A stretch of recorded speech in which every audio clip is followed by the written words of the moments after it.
مرحبا بكم مشاهدينا الكرام معنا في عدد آخر من برنامج حصيلة الكان.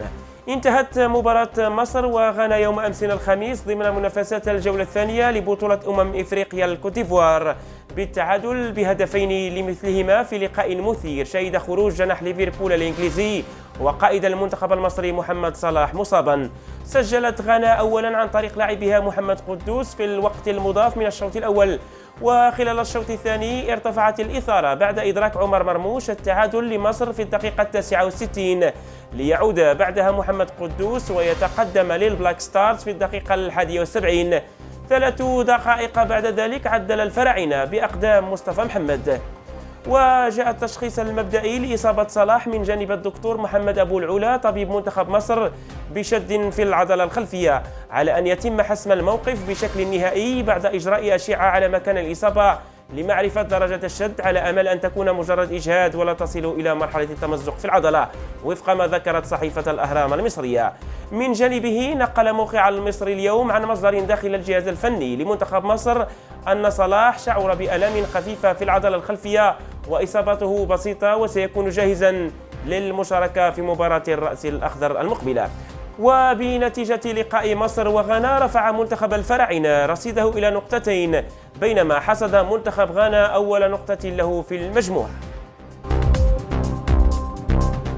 بات منتخب الراس الأخضر أول المتأهلين إلى ثمن نهائي كأس إفريقيا في ساحل العاج بعد ثلاثية ساحقة في مرمى منتخب الموزمبيق اليوم الجمعة ضمن الجولة الثانية من دور المجموعات من المجموعة الثانية لكان الكوتيفوار.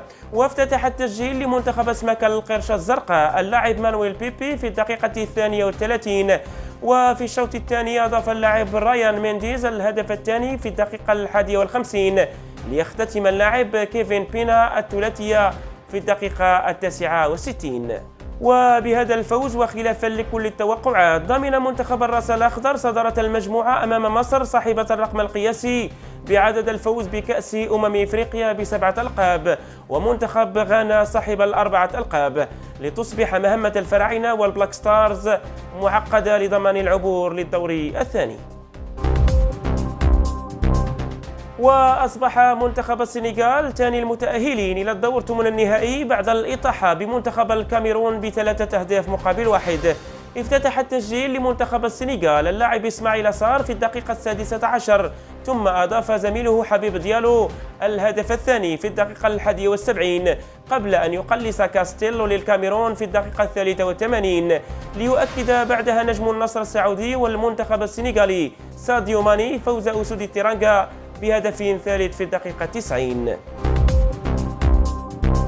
والآن إلى آخر أخبار المنتخب الوطني المغربي، حيث شهدت الحصة التدريبية التي خاضها أسود الأطلس عشية اليوم الجمعة عودة اللاعب يحيى عطية الله للتدريبات رفقة المجموعة، وبدا اللاعب جاهزا للمشاركة في المباراة القادمة، فيما تأكدت جاهزية عبد الصمد الزلزولي الذي عانى من إصابة على مستوى الأظافر في المباراة الأولى أمام تنزانيا. وفي إطار البروتوكول المتفق عليه بين الجهازين الطبيين لبايرن ميونخ والمنتخب الوطني، انتقل اللاعب نصير مزراوي للعاصمة الاقتصادية أبيجان للإطمئنان على صحة اللاعب. وأشارت مصادر إخبارية أن اللاعب يتعافى وقريب من العودة لتدريبات أسود الأطلس. ويواجه المنتخب الوطني المغربي منتخب الكونغو الديمقراطية يوم الأحد المقبل ضمن مباريات الجولة الثانية من دور المجموعات على الساعة 3 زوالا. وإلى هنا تنتهي حلقتنا لهذا اليوم من برنامج حصيلة الكان. نترككم مشاهدينا الكرام مع برنامج مباريات يوم الغد لكان الكوتيفوار. إلى اللقاء.